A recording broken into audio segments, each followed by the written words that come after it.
চলো বন্ধুরা, তোমাদের সবার জন্য দারুণ খুশির খবর। তোমরা যারা ওয়েট করেছিলে যে এই 2025-এ আবার কবে আরআরবি এএলপির জন্য নতুন নোটিফিকেশন আসবে, তো ফাইনালি এই আরআরবি এএলপি পোস্টের জন্য অর্থাৎ রেলের ড্রাইভার পোস্টের জন্য কিন্তু অফিসিয়াল নোটিফিকেশন আউট করা হয়ে গেছে। যার জন্য এখানে তোমাদের তারিখও প্রকাশ হয়ে গেছে কবে থেকে তোমরা অনলাইন আবেদন করতে পারবে।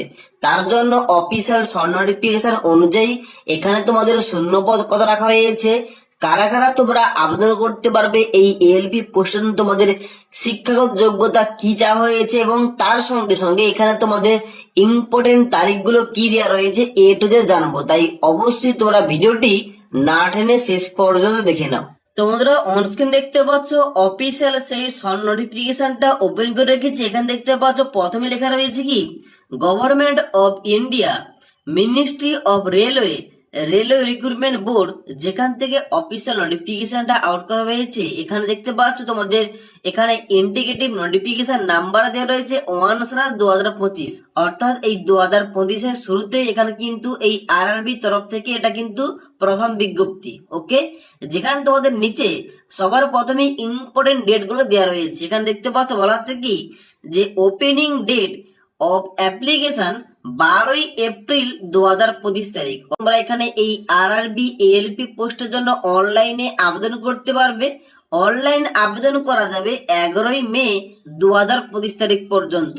তার জন্য অবশ্যই তোমরা যারা এই আরআরবি এএলপি পোস্টের জন্য অনলাইন আবেদন করতে চাও। এবার নেক্সট তোমাদের এখানে নিচে ছকের মাধ্যমে কি দেওয়া রয়েছে, এখানে দেখতে পাচ্ছ পোস্টের নাম লেখা রয়েছে অ্যাসিস্ট্যান্ট লোকো পাইলট, যেখানে তোমাদের পে লেভেল 2 অনুযায়ী বেতন দেওয়া হবে, যেখানে তোমাদের ইনিশিয়াল পে থাকছে 19,900 টাকা। এবং তারাও দেখতে পাচ্ছ বলা হচ্ছে education and medical standard annexure A of the detail CEN, অর্থাৎ এখানে তোমাদের বলা হচ্ছে যে অ্যানাক্সার এ তে তোমাদের কিন্তু বিস্তারিত এডুকেশন কোয়ালিফিকেশনের সঙ্গে সঙ্গে তোমাদের মেডিকেল স্ট্যান্ডার্ডও দেওয়া রয়েছে। তবে এটা যেহেতু একটা শর্ট নোটিফিকেশন, এটা কিন্তু উল্লেখ করা নেই। তবে তোমাদের একটু পরে বলছি তোমাদের কি কি কোয়ালিফিকেশন লাগবে এই এএলপি পোস্টে আবেদন করার জন্য। ওকে, তারপরে বলা হচ্ছে এখানে এজ লিমিটটা বলা হচ্ছে এজ অন 1/7/2025 তারিখ অনুযায়ী তোমাদের এজ লিমিটটা লাগবে 18 থেকে 30 বছরের মধ্যে। অর্থাৎ তোমাদের বয়স যদি 18 থেকে 30 বছরের মধ্যে হয়ে থাকে তোমরা সবাই এলিজিবল আবেদন করতে পারো, ছেলে ও মেয়েরা। ওকে, এবং তারপরে তোমাদের বলা হচ্ছে টোটাল ভ্যাকেন্সি, এখানে সমস্ত আরআরবি নিয়ে এই এএলপি পোস্টের কিন্তু মোট এখানে 2025-এ শূন্য পদ রাখা হয়েছে 9,970টি, যার জন্য তোমরা অল ওভার ইন্ডিয়া থেকে সবাই আবেদন করতে পারবে অনলাইনে। ওকে, এবং তারপর তোমরা নিচের দিকে এলে এখানে কিন্তু তোমাদের একটা ইম্পর্টেন্ট ইনস্ট্রাকশন দেওয়া রয়েছে, যেখানে বলা আছে যে candidate are strongly advise to verify their primary details using Aadhaar during filling of online application. অর্থাৎ এখানে বলা হচ্ছে যখন তোমরা অনলাইন আবেদন করবে অবশ্যই তোমরা সবাই আধার ভেরিফিকেশনটা করে নেবে, কারণ আধার ভেরিফিকেশন করা থাকলে পরবর্তীতে তোমাদের কিন্তু সবার জন্য কিন্তু সুবিধা হবে এখানে পরীক্ষায় বসতে। তার জন্য তোমাদের সবাইকে বলবো তোমরা যারা এখনো পর্যন্ত আধার ভেরিফিকেশন করনি, অনলাইন আবেদন করার সময় অবশ্যই তোমরা আধার ভেরিফিকেশনটা করে নেবে। এবার এখানে তোমরা নিচের দিকে আসার পর দেখতে পাচ্ছ এখানে কিন্তু তোমাদের সমস্ত আরআরবির অফিসার গুলো দেওয়া রয়েছে। এবার তোমরা দেখে নাও এখানে তোমাদের এই আরআরবি এএলপি পোস্টের জন্য তোমরা কারা কারা এলিজিবল, কারা কারা আবেদন করতে পারবে, এখানে শিক্ষাগত যোগ্যতা কি দরকার। এবার বন্ধুরা অনস্ক্রিন দেখতে পাচ্ছ আমি কিন্তু এখানে অ্যানাক্সার এটা ওপেন করে রেখেছি, গত বছরের যে নোটিফিকেশনটা আউট করা হয়েছিল। এখানে তোমাদের এ টু জেড ভালোভাবে বলছি তোমরা কারা কারা এলিজিবল, কারা কারা আবেদন করতে পারবে এই অ্যাসিস্ট্যান্ট লোকো পাইলট পোস্টের জন্য। তোমরা ভালোভাবে মন দিয়ে শোনো। দেখো এখানে তোমাদের সবার প্রথমে বলা হচ্ছে মিনিমাম এডুকেশনাল কোয়ালিফিকেশন। এখানে এর পয়েন্টে প্রথম বলা হচ্ছে কি, যে ম্যাট্রিকুলেশন অথবা SSLC plus ITI from recognise institution of NCVT আর না হলে SCVT in the trade of fitter, electrician, instrument mechanic, millwright, maintenance mechanic, mechanic radio and TV, electronics mechanic, mechanic motor vehicle, wireman, tractor mechanic, armature and coil winder, mechanic diesel, heat engine, turner, machinist, refrigeration and air conditioning mechanic, এই সমস্ত ট্রেডের নাম দেওয়া রয়েছে। অর্থাৎ এখানে বলা হচ্ছে যে তোমাদের মাধ্যমিকের পাশাপাশি তোমাদের যদি এখানে আইটিআই করা থাকে, অর্থাৎ তোমরা যারা মাধ্যমিকের পর এসসিবিটি থেকে কিংবা এনসিবিটি থেকে আইটিআই করেছো, নিচে এই সমস্ত ট্রেড থেকে তোমরা এলিজিবল হয়ে যাবে এখানে এলপি পোস্টের জন্য।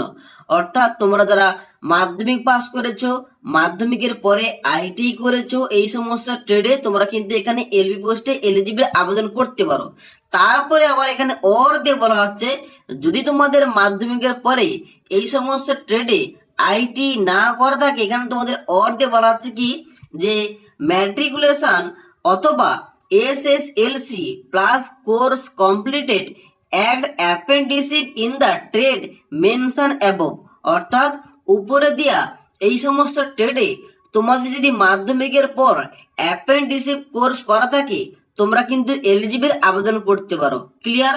তারপর এখানে নিতে মধ্যে বলা হচ্ছে যে অর দিয়ে, যেখানে বলা হচ্ছে যে বীর পয়েন্টে ম্যাট্রিকুলেশন অথবা SSLC plus 3 year diploma in mechanical, electrical, electronics অথবা অটোমোবাইল ইঞ্জিনিয়ারিং। অর্থাৎ তোমার যদি মাধ্যমিকের পর 3 বছরের ডিপ্লোমা করা থাকে, তা হতে পারে মেকানিক্যাল নিয়ে, তা হতে পারে ইলেকট্রিক্যাল, তা হতে পারে ইলেকট্রনিক্স, আর না হলে অটোমোবাইল ইঞ্জিনিয়ারিং এ যে কোনো একটা স্ট্রিম থেকে তোমাদের 3 বছরের ডিপ্লোমা করা থাকলে তোমরাও এলিজিবল আবেদন করতে পারো। এবং তারপরে আবার অর দিয়ে বলা হচ্ছে যে combination of various stream of this engineering discipline from a recognize institution in lieu of ITI. অর্থাৎ আইটিআই বাদে তোমরা যদি এই সমস্ত উপরে দেওয়া ইঞ্জিনিয়ারিং ট্রেড থেকে কিংবা ডিসিপ্লিন থেকে তোমরা পাস আউট করে থাকো, তোমরা কিন্তু এলিজিবল এই এএলপি পোস্টের জন্য অনলাইন আবেদনও করতে পারবে। ওকে, তো আশা করি তোমাদের বুঝতে পারলাম। হয় তোমাদের মাধ্যমিকের পর আইটিআই করতে হবে নির্দিষ্ট ট্রেড নিয়ে, তাছাড়া তোমরা যদি এখানে মাধ্যমিকের পর আইটিআই অ্যাপ্রেন্টিসশিপ করে থাকো তোমরা কিন্তু এলিজিবল আবেদন করতে পারো। তোমরা যদি মাধ্যমিকের পর 3 বছরের ডিপ্লোমা করো তোমরা কিন্তু এলিজিবল আবেদন করতে পারো। আশা করি তোমাদের এ টু জেড বলতে পারলাম। তো এবার যখন এখানে অফিসিয়াল ফুল নোটিফিকেশন কিছুদিন পর আসবে, অবশ্যই তোমাদের আরেকবার ভিডিওর মাধ্যমে এ টু জেড তথ্য দিয়ে দেবো।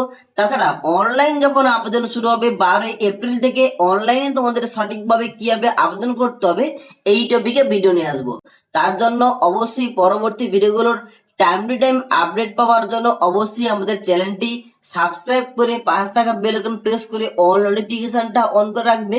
যখনই আমাদের চ্যানেলে কোন রকম ভিডিও পাবলিশ করা হবে ভিডিওর নোটিফিকেশনগুলো তোমাদের কাছে সঙ্গে সঙ্গে পৌঁছে যাবে। তাছাড়া এই জব ভ্যাকেন্সি সংক্রান্ত তোমাদের আর কোনো কিছু জানার থাকলে কিংবা কোন রকম কোশ্চেন থাকলে নিচে আমাকে অবশ্যই কমেন্ট করে জানাতে পারো।